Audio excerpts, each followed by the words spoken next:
replay. And I'm Kendra Cunov.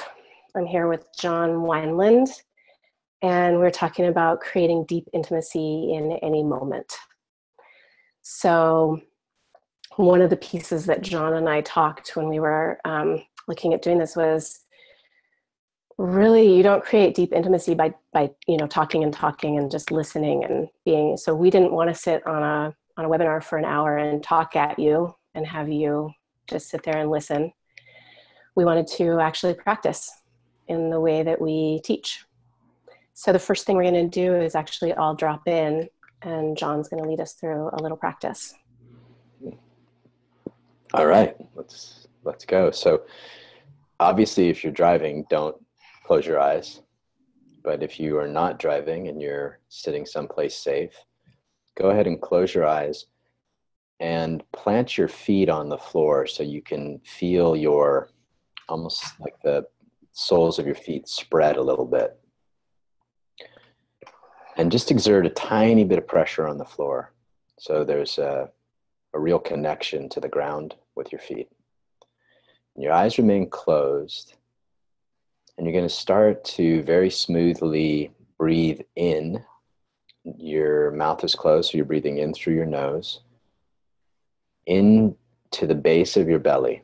So as deep and full and yet not strenuous inhale as you can manage. And then the exhale is going to be a real simple exhale through pursed lips. So the inhale is deep and full into your belly, and the exhale is almost like you're whistling. So you're inhaling deeply, and then you're exhaling almost as if you're whistling. And as you exhale, feel your entire inner body start to relax. So the inhale is full and deep, filling you with life, filling you with air, filling you with prana, whatever you want to call it, chi. And the exhale is allowing something inside of you to relax that needs to relax. Maybe it's the muscles around your heart. Maybe it's your jaw. Maybe it's your shoulders. Maybe there's a knot in your belly or your solar plexus. Let's just take the first 30 seconds here to smooth, deep inhales, and then every exhale relaxes you from the inside out, paying special attention to the muscles around your spine, that central column. Good. Good. The first piece of creating intimacy is to create intimacy with ourselves. So just for these next few moments, get really intimate with your breath. It's the relationship that you have to your breath. Inhaling in, exhaling out through pursed lips. And spend just a moment making an intimate connection to your own breath. And notice what that does for you. What's it like to first get intimate with yourself?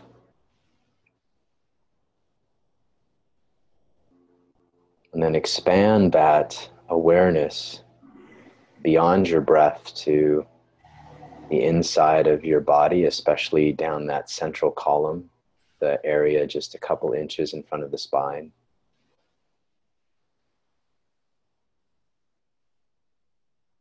Just get really intimate with that part of you. Does it feel relaxed? Does it feel open? Does it feel full? And just take a second to get intimate with yourself. And then, without losing this practice, you can open your eyes and you can feel all of the others watching this webinar. And so start to imagine that your breath is connected to them and you're feeling the rise and fall of their belly. You're feeling the rise and fall of their breath, and you're feeling the central column of them. Maybe if there's somebody next to you, you're feeling them too. So go from taking your awareness to yourself to now creating intimacy with the people on this webinar, even if you can't see them. See if you can place awareness on everybody watching this. And if you can't do that, place your awareness on me.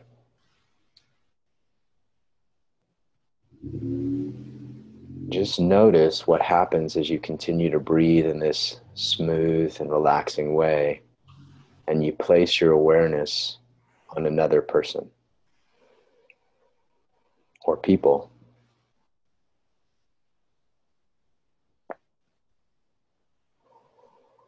And just take a few more moments to feel everybody here in this moment in time.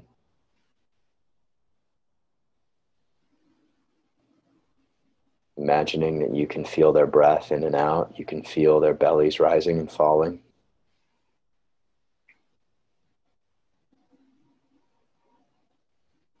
Feeling us all linked in this cyber circle, right? This is the modern campfire we're all sitting around.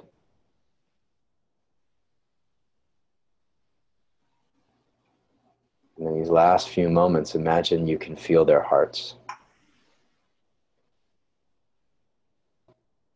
You can feel what brought them to this webinar, what brought them to this moment, what's joyful for them, what's painful for them.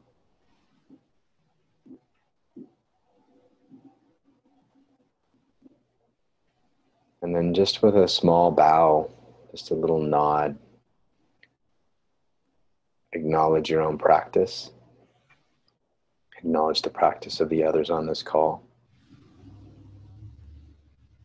And bring your awareness back to yourself, back to your own breath. And I want to challenge you to, during the course of this call, stay connected to your own breath, because intimacy starts with a feeling body. And if we can't connect to our own feeling body via breath and relaxation, then our capacity to feel others is deeply impacted. And we can really only feel as deeply, we can feel others only as deeply as we feel ourselves. So during the course of this call, I want you to connect to your own breath. Then I want you to connect to maybe somebody else in your house, if there's somebody there. Or you can connect to Kendra or I or anybody else that's practicing or talking on this call.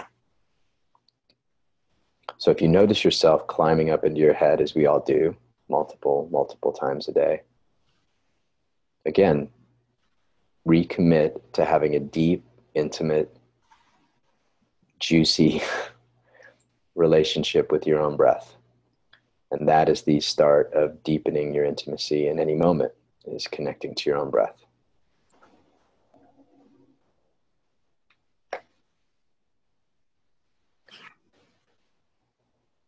Kendra, to you.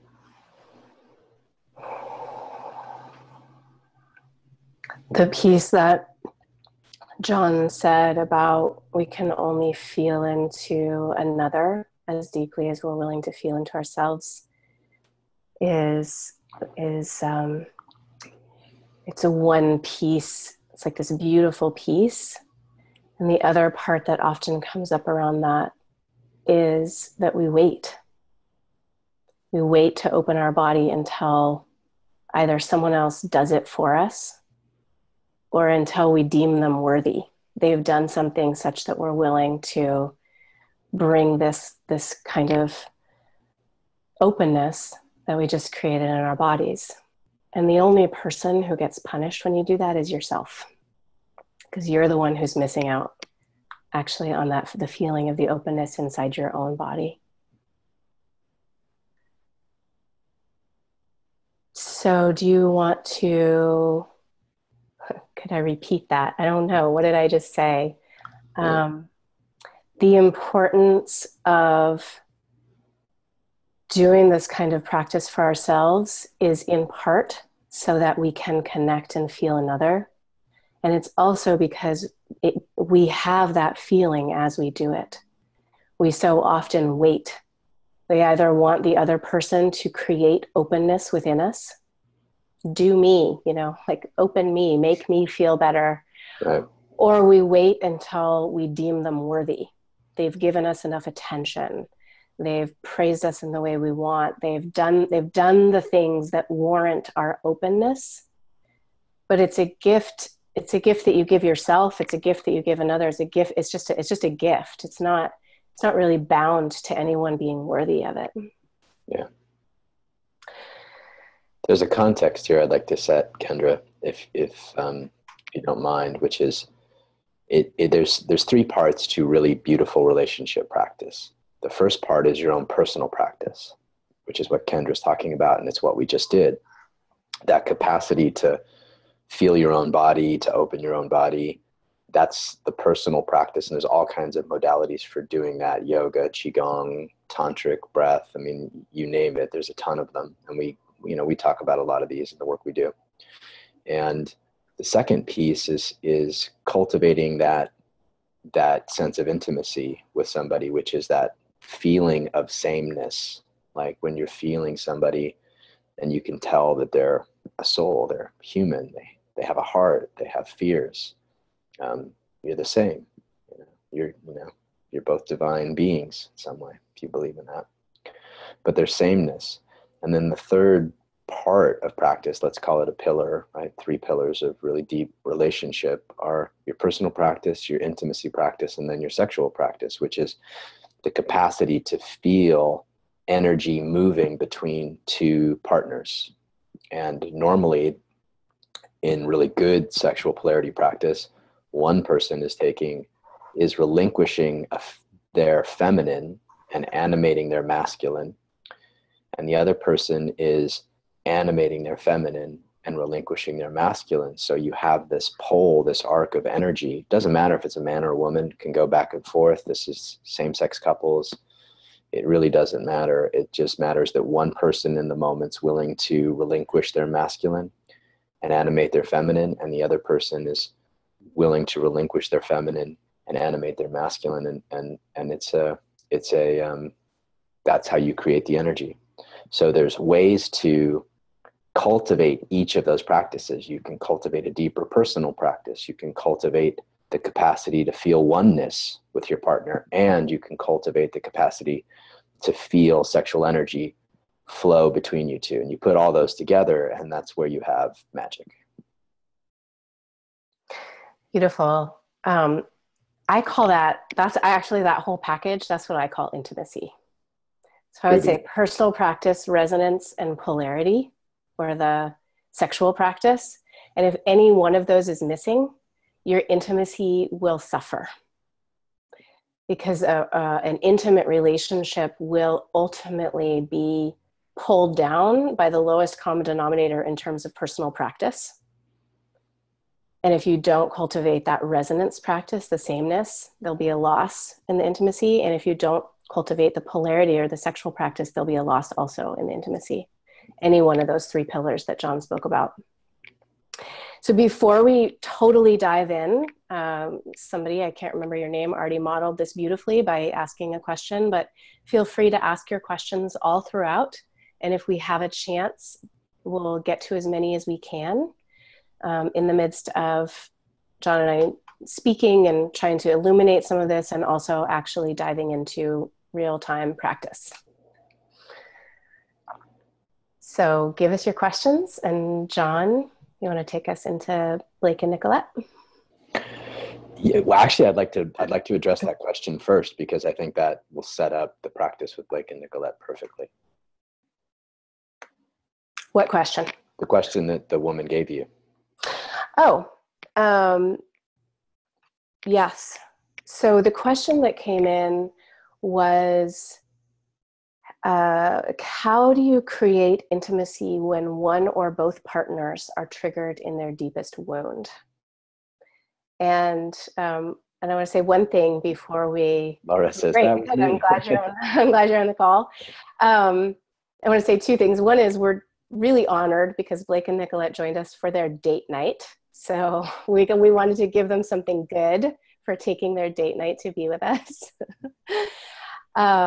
And And the other, and then I'll let John take it into this, but the other was that I was so glad when you asked that question, Laura, because not to say that we're always triggered, but my initial response was like, that's the place practice matters most. The whole reason that we practice is so that we have capacity when we're triggered. And, let's be honest, most of us, when we're triggered, feel like we're triggered in our deepest wound. Sometimes we really are, which is totally true. That happens. I'm not discounting that, but there is also the feeling like so often what's happening isn't actually as intense as that, but we feel like we're that triggered. So it's a really important question. Great. So, I'll give my stab at it, and then Kendra, you can jump in as well. So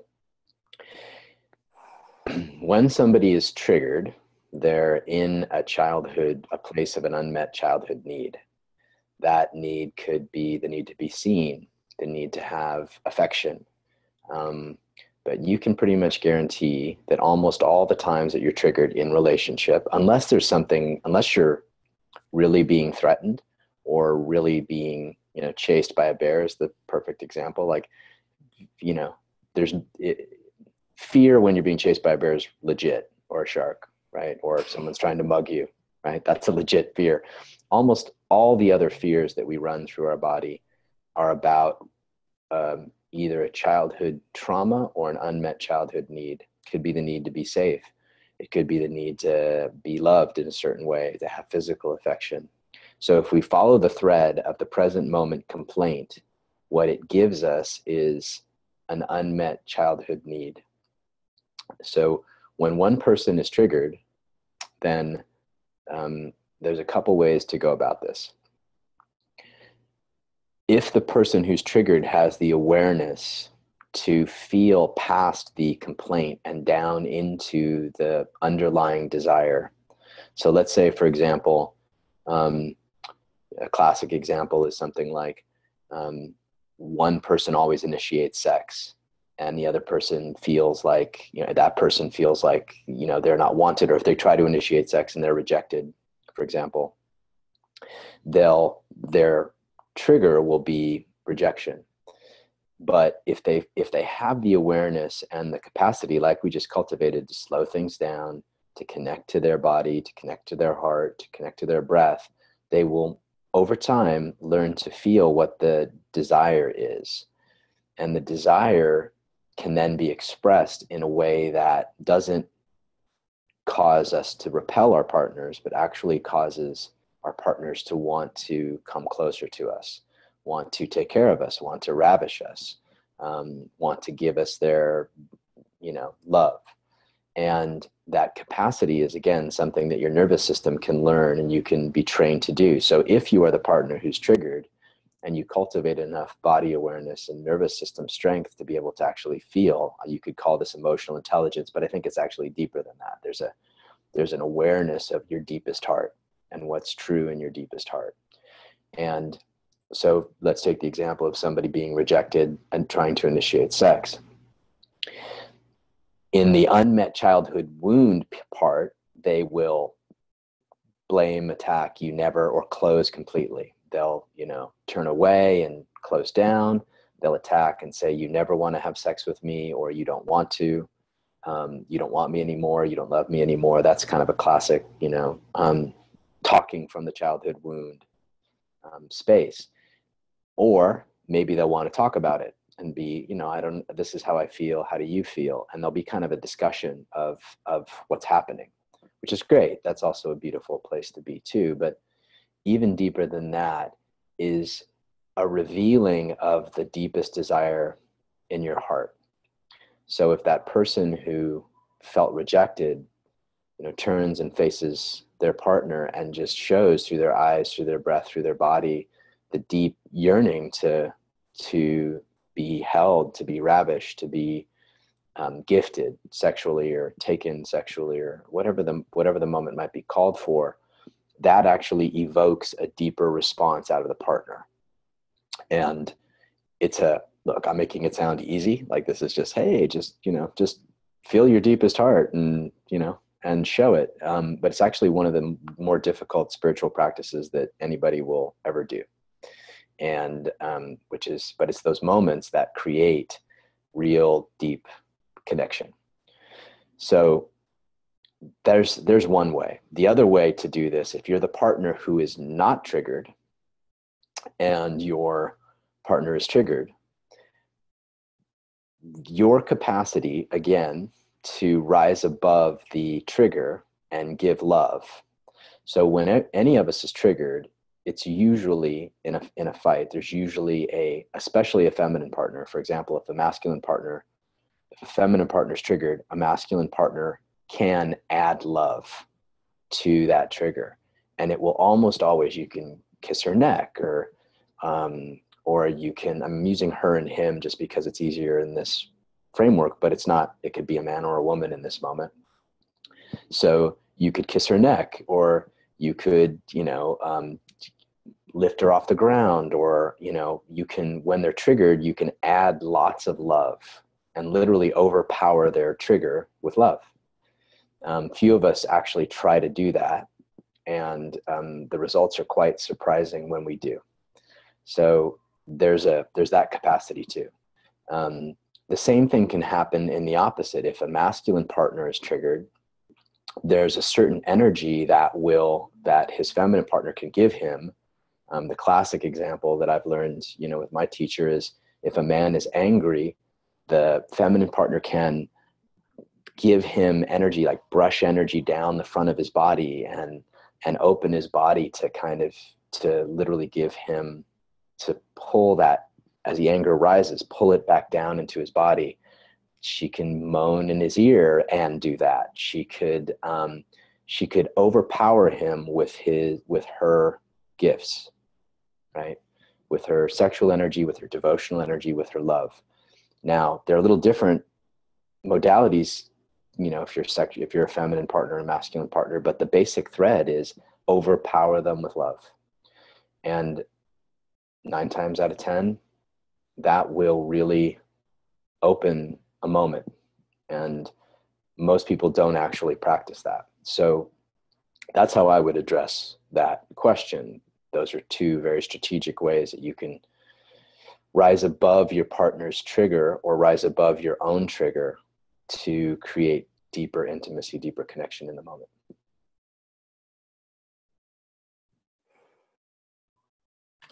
Yeah, that's beautiful. Let's do the practice before I talk anymore, and then we'll see what comes from that in terms of questions, answers, and anything I have to add. Great.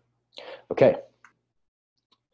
Blake, so we're going to demo what we just talked about, just in case you guys are doubting, like, hey, all right, sounds great, asshole. How do I actually do that in my real life?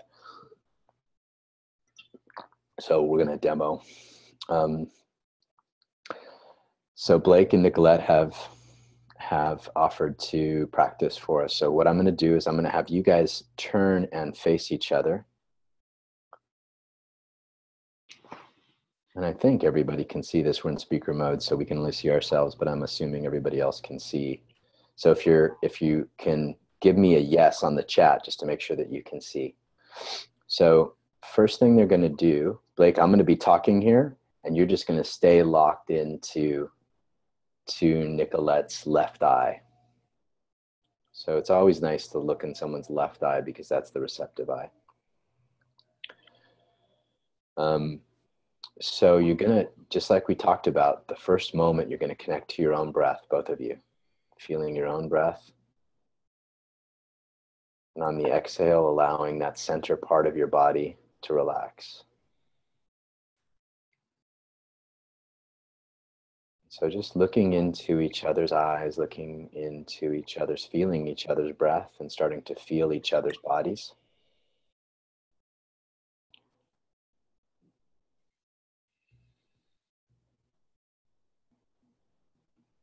So I'm going to switch to gallery view so people can see this, because they can't see it right now.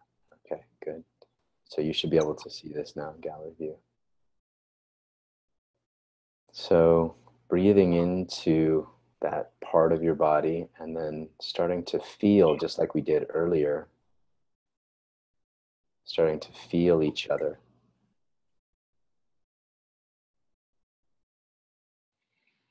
So, feeling when you inhale, you feel her inhale.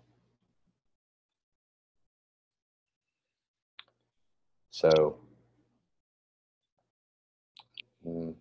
not quite sure how to fix that part. They can only see us. So we'll have to send a recording of this and you'll get that, but we're going to continue with the practice. So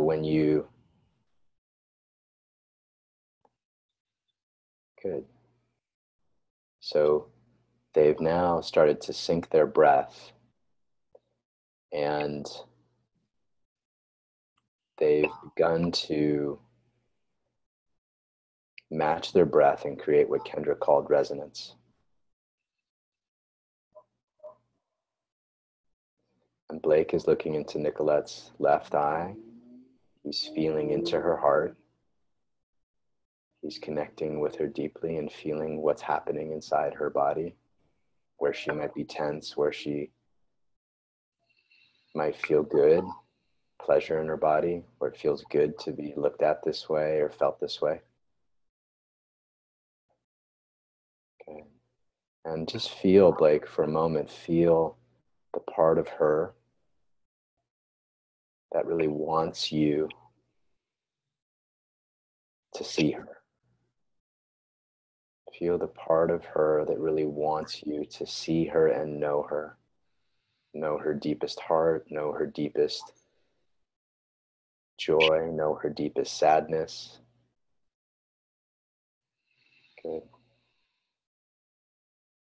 That's great. And so, Nicolette, your job in this moment is to just allow the front of your body to soften and let him see the part of you that wants to be seen. Let him see the part of you that wants to be known deeply.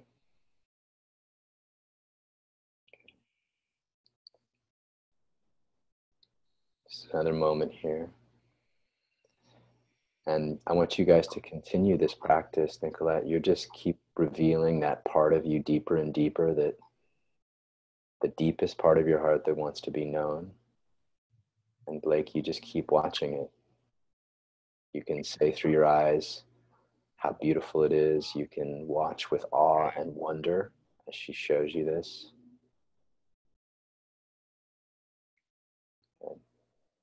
And now, Nicolette, I want you to think of a complaint or a wound or something that has been painful for you. And rather than use words to describe it, which normally takes us into our head, you're just going to start to offer it to Blake. You're going to reveal it through your breath and through your heart. And you're just going to allow him, softening the front of your body, you're going to allow him to see that desire that's underneath that wound, that complaint. So just keep revealing through your heart, and maybe there's a sound that comes with it. Maybe not. It's okay. But just keep showing him, this is my desire, this is my heart, this is my pain, this is my hurt. And the more she does, Blake, the deeper you dive into her eyes, the deeper you dive into her heart, the deeper you breathe her. Good. And just allow him to see that, to hold that part of you. Good. Beautiful. Keep revealing it. Keep revealing it. And the more she reveals, Blake, the more you just let her know, I'm here. I've got you. I've got you. I see you. You're so beautiful. This is so beautiful. Good. And now, Nicolette, feel Blake stay with her. And now, Nicolette, just see if there's any part of you that's holding back the pain, holding back the desire holding back the hurt. Good. Good. And just keep revealing, just keep peeling it open like it's a rose opening slowly. Let him feel that in your heart. Good. Let him feel what you want. Let him feel your desire to be seen and known and cherished, all of you, even this part. And Blake, you just stay with her. So beautiful. You're so beautiful. Thank you for trusting me with this. Thank you for sharing this with me.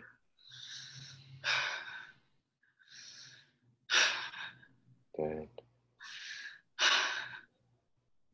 Just a few more moments. And now, Nicolette, I want you to just add a little bit of sexual energy to this pain. Good. Just allow desire, a little bit of sexual desire to this pain.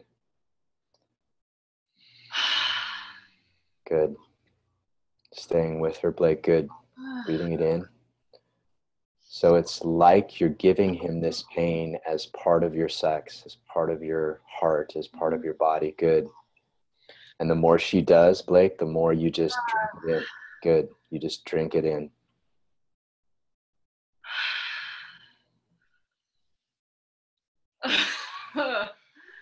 Good. Good.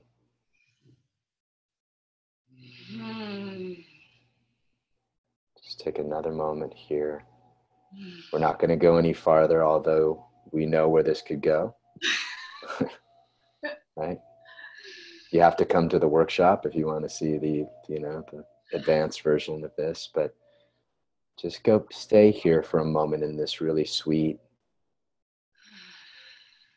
turned on, inspired, honest, revealed connection. And just give him a tiny bit more of your heart, Nicolette, so he can feel again the desire that's underneath any of the pain that you've shared.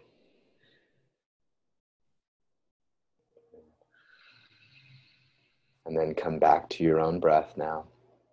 Take your awareness, Blake, back to your own breath, smoothly in and out. Nicolette, take your awareness back to your own breath, into your body, feeling the energy moving up and down the center channel. Probably a lot of it right now.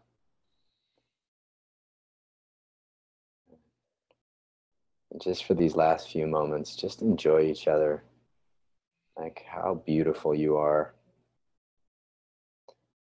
7 billion, 6 billion people on the planet. There's not another one like this.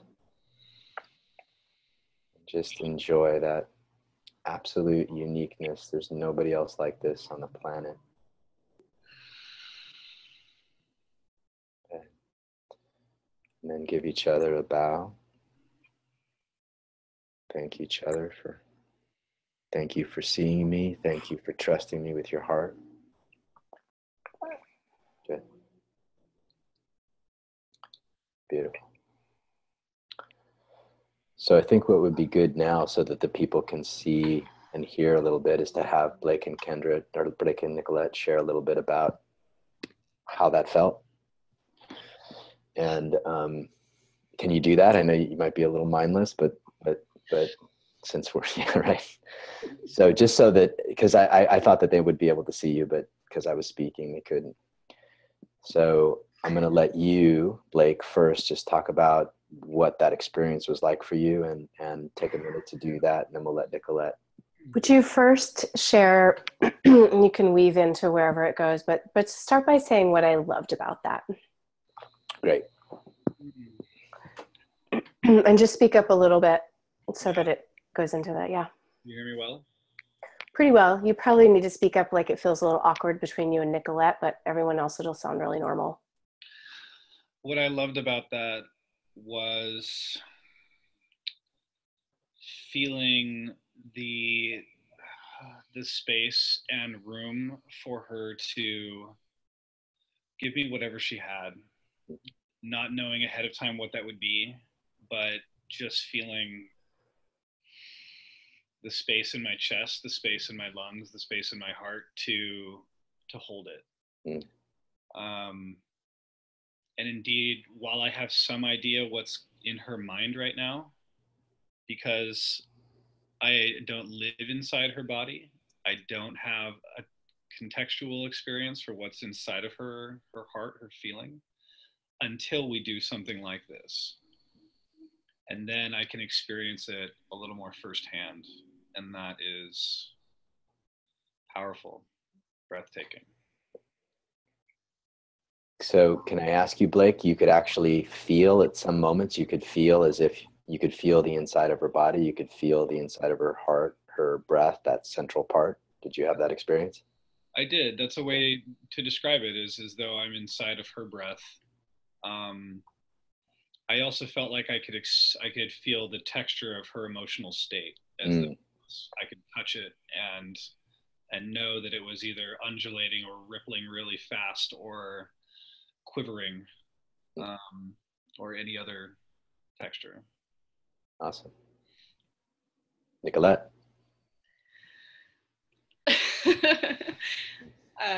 What I loved about that was from the moment that I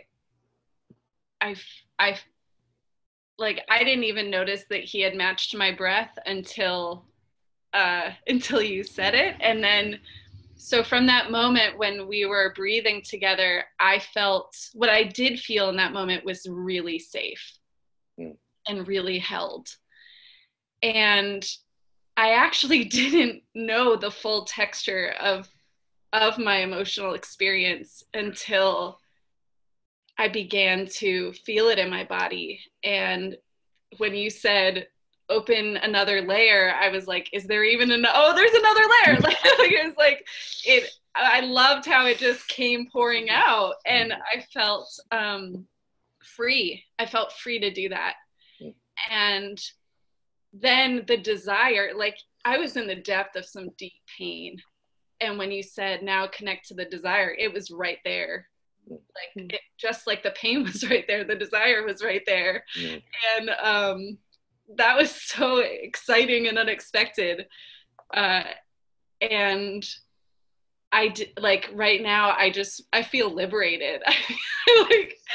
I could just like run a marathon, or if my body feels really loose, and I feel really happy. Not that kind of webinar, but yeah. Nice. Good. What is your date night? So we wanted to make sure to take care of you guys. Yeah. Thank you both. Thank you. That was beautiful. Yeah. Beautiful. Thank you so much for your practice. Yeah. And for your generosity, really, to everybody. So there might be some questions around this, Kendra. Do you want to try to? Yeah, let me say a couple things. I wanted to say what I loved about that. A couple things that I noticed, partly when I was witnessing Blake and Nicolette, and then partly in hearing them speak. And the first one that I really wanted to speak to, especially since some of you couldn't see, but I really loved the way that Blake was holding, it's like holding steady.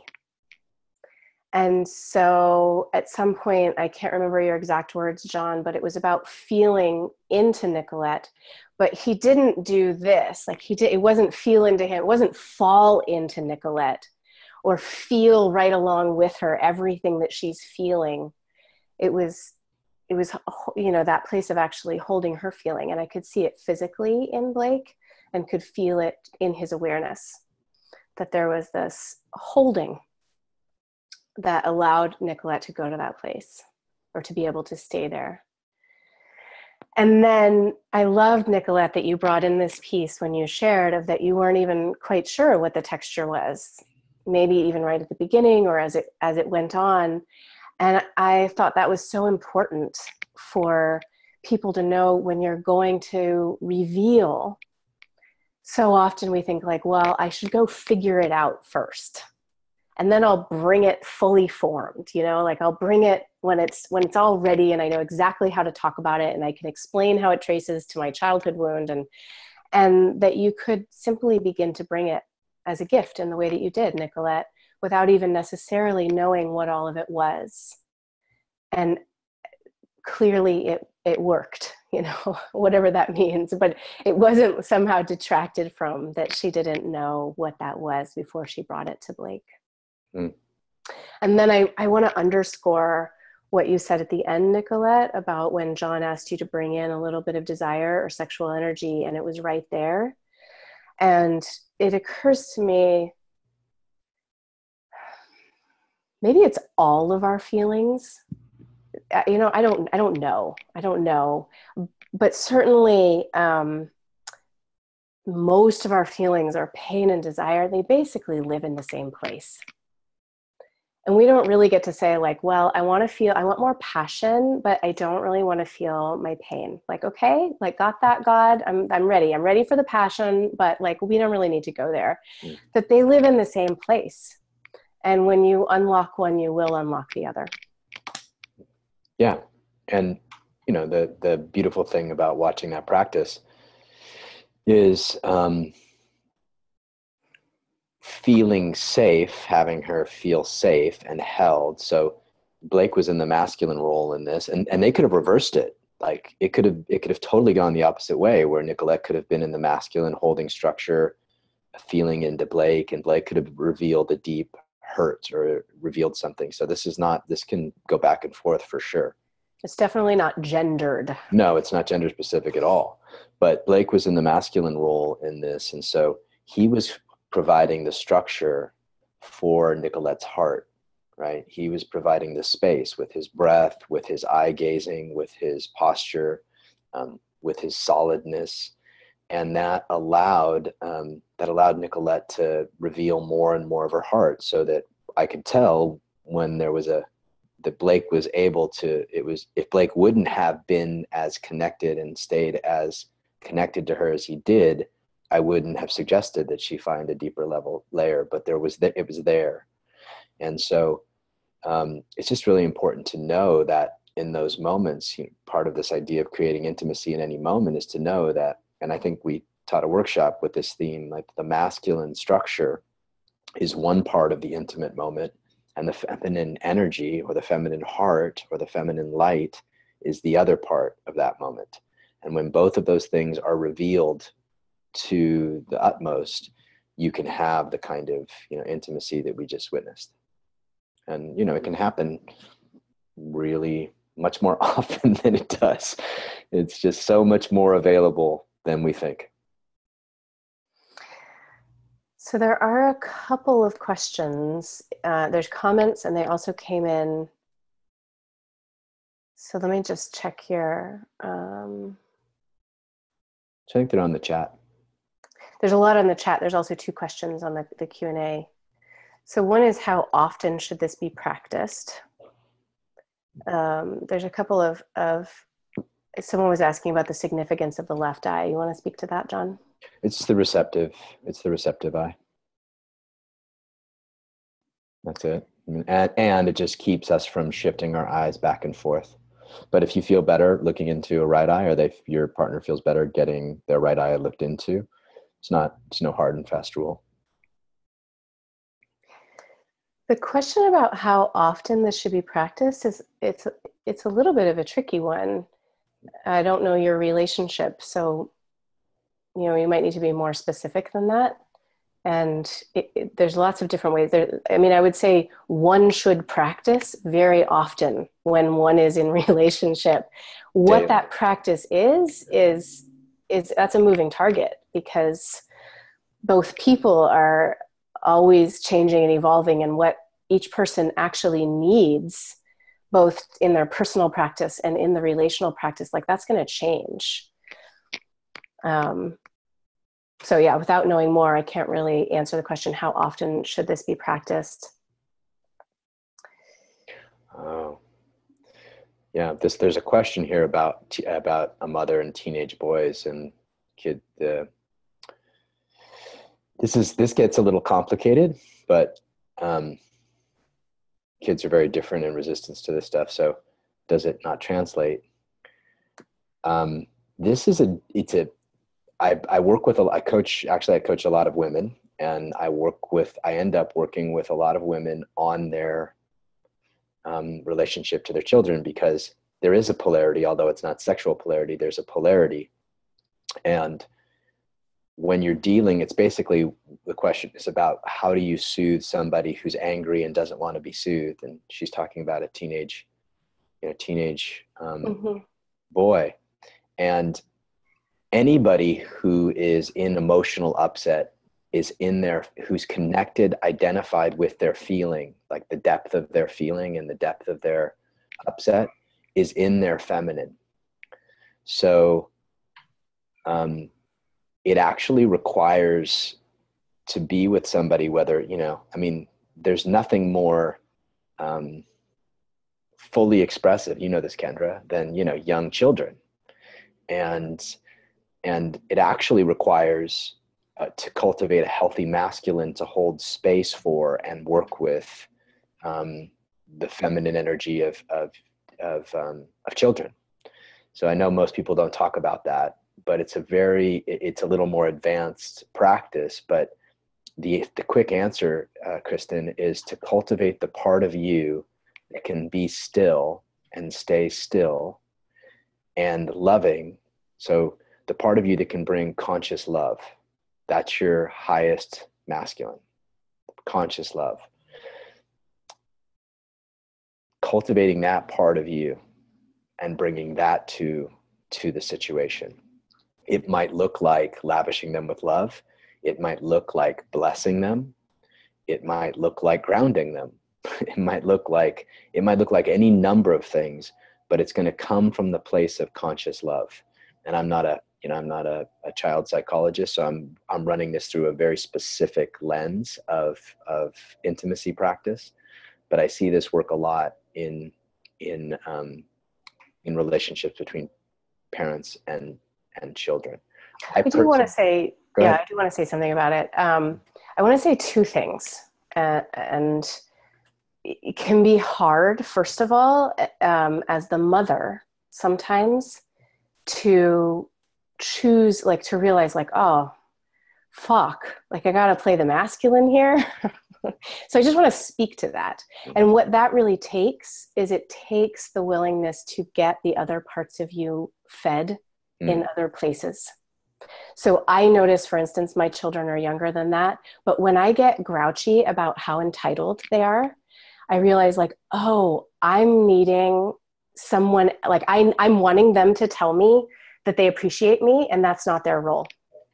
Therefore, I need to go get my appreciation. Like, I need to go to my partner. I need to go to my kids' dads. I need to go to my friends. Like, I need someone to say, like, you're doing an amazing job. You do so much work. You're so good. Let me take care of you. Like, I need someone else to do that because it's not my kid's role. But so there's this choice that John is talking about, like the conscious love, like actually being willing to step into the masculine and go, like, that is my role with my children. Because teenagers are so much like toddlers, and they're really in this, like they truly are, whether they're boys or girls, they're in their feminine. There's so much energy. There's so much, all of it.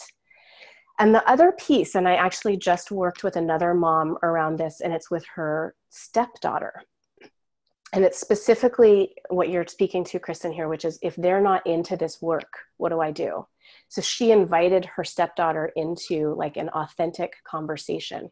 Stepdaughter initially said yes, then said no, then just ignored her. And my invitation to her, well, first, my question, it's just a genuine question, is, are you willing? What she said she wanted to do was get her stepdaughter's world.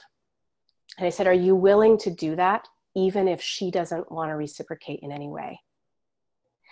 So underneath what you're saying, my guess is you want to be intimate with them in some way. So if they're not into what you're into, do you want to do it anyway? And that's there. So there's this specific with children, but the way that I want to bridge it is that there's this way. I mean, of course, we want our partners to meet us in certain ways. That's different than we need our children. Like, we don't need our children to meet us in the same way, or we shouldn't do that. But in some way, that question is actually the same, which is like, do I want to meet my partner where they're at? When I'm triggered, or I think they're not giving me what they should be giving me. So this isn't so much specifically in response to that question, but it's the bridge between what we've been talking about with children and what actually happens in our intimate relationships. Is like, what's coming at me is something I wish they would be different. I wish there was a way to invite them into it. Like, I wish they would do these practices with me.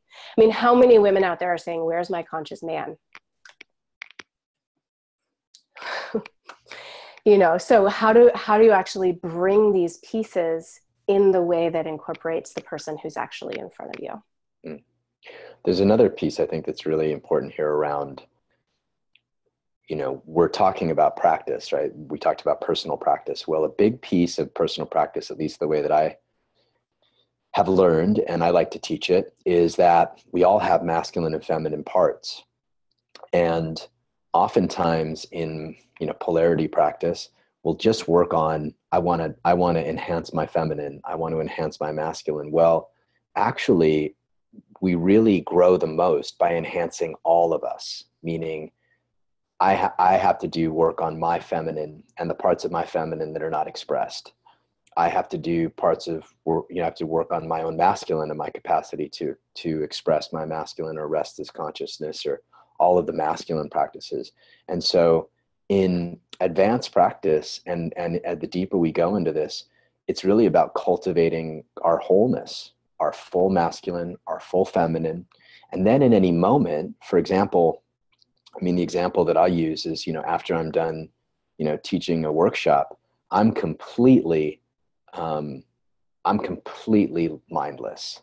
And so my partner, or Kendra, you've had to do this for me sometimes too. You know, I'm mindless. And so somebody's got to tell me what to do. Somebody's got to take the lead, go there, eat here, take this, because I'll just float off into the middle of the street, right? So that's somebody having the capacity to step into their own masculine, even if they're a woman or even if they prefer to be in a feminine role. They see like, wow, John's going to get hit by a car or a bus if he just keeps wandering around. So let me help direct him. And this happens a lot in relationships. It's not talked about, but this idea of noticing when our partner, so what I see a lot of is, because a lot of feminine partners don't feel met, and there's a resentment, an unmet, you know, undiscussed and unprocessed resentment, their desire to then play the masculine for their partner's feminine is highly compromised. If that makes sense. And so it happens a lot where a woman in a relationship won't feel met. And so her partner's feminine, when he's in it, she'll just be angry that he's not seeing her, meeting her, holding her, being a masculine partner, instead of saying, oh, this guy's in his feminine, he's truly upset. How can I have my highest cultivated masculine hold space for that? Until he feels held enough for it to switch again. So our capacity to switch back and forth in modern relationship is going to be determined by our capacity to practice all of us, the whole spectrum of masculine to feminine. And that's what I love about, you know, about this work, is that there's a full range. It's beautiful. And it's really important that the piece of what John's talking about is really practicing all the way over into the feminine and practicing all the way over into the masculine and distinguishing those practices. And not there's a lot of misinterpretation, which is like, oh, it's the wholeness. That means I should do all of it all at the same time. I should be my full feminine and my full, because I'm a whole human being, right? Like, and where that capacity comes from is our willingness to really relinquish one and expand way over into the other. And I think what you spoke to so beautifully is not only, for instance, in the example you gave, is women being frustrated and so not wanting to gift their masculine to their male partners in that way. And then often what sadly actually happens is that what they do is they offer their unhealthy masculine instead. Right. They're toxic. Why didn't you see the stop sign? Like they tell him what to do, but they don't actually guide him the way that the healthy masculine would guide. They say like, oh, I don't want to be in my masculine. You should be telling me what to do, which is basically telling him what to do. but in an unhealthy way rather than guiding him, because that's what he actually needs in that moment. So again, it comes back to these unmet childhood wounds, and also chronic, some of it's not always exactly childhood wounds, but what you're speaking to, John, is like chronic undernourishment in certain areas. Yeah. There was one piece I wanted to speak to here where somebody asked about the effectiveness of what you brought to Blake and Nicolette, because you were holding the container for them. Mm-hmm. And doing this without someone else holding the container. And I think there's two pieces to that. And one is pretty much any practice when you're just learning it, like if it's new to you, in all likelihood, you probably do need to be held, or you do need some guidance, or you do need to, you'll stumble through practicing it for a while without that. And then you can take it. So, on your own and run with it. For instance, Nicolette has been practicing with us for the better part of a year. So, and then, bringing her partner into that. And Blake has practiced with us in the past as well. So they have those capacities. They also practice on their own. And there's something beautiful about being held inside of that. And yes, it absolutely is challenging to simply bring this into your personal life without somebody else holding it sometimes. Yeah. It's the value of coming and, having somebody hold the space for you. Yeah. It would be like me giving you a guitar and saying, yeah, go write a song.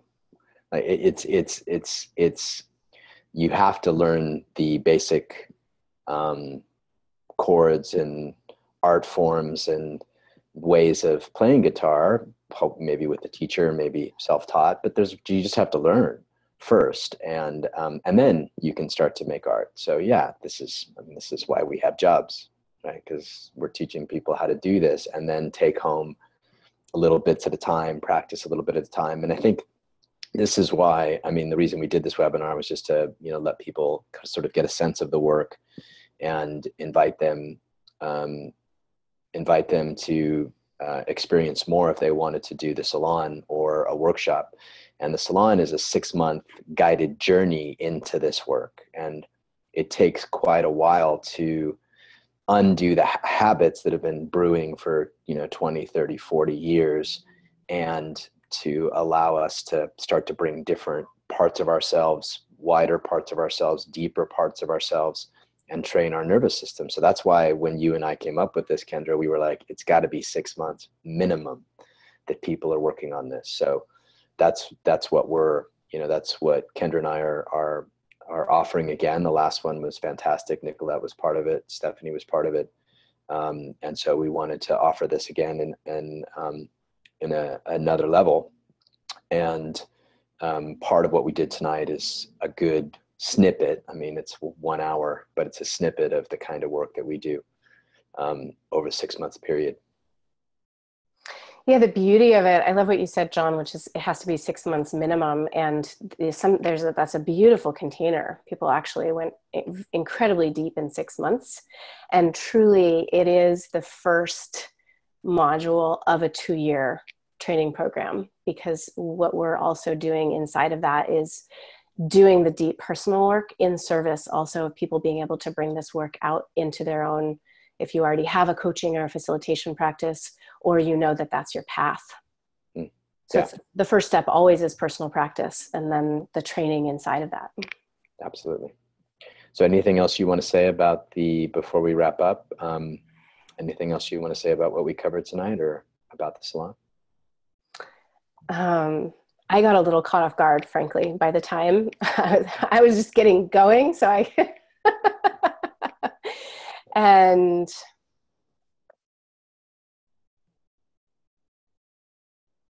I think the only thing I would say is that both of us are quite easy to find. So, please reach out in some form or another if you have questions or follow-up from this webinar. And if you are intrigued in any way, we can certainly point you in the right direction, whether that's something more like a conversation or a workshop, or you're really ready for a 6 months deep dive. Yeah. So let me just really bookmark that, because we have workshops, a couple workshops this year, one in Berkeley, one in Los Angeles, that you can come to and practice the things that you saw Blake and Nicolette practice. But the salon is really kind of a special egg. So it requires an application, it requires an interview. It's not for everybody because it is a very deep dive. So just wanted to throw that caveat. And we really want, the right group of people who are committed to the kind of practice that we want to bring. And so it's a small group, it's a very intimate group, and it's a very deep dive. But if you're inspired, then we're more than welcome to tell you about it and have a conversation about it, see if it's the right fit. Cool.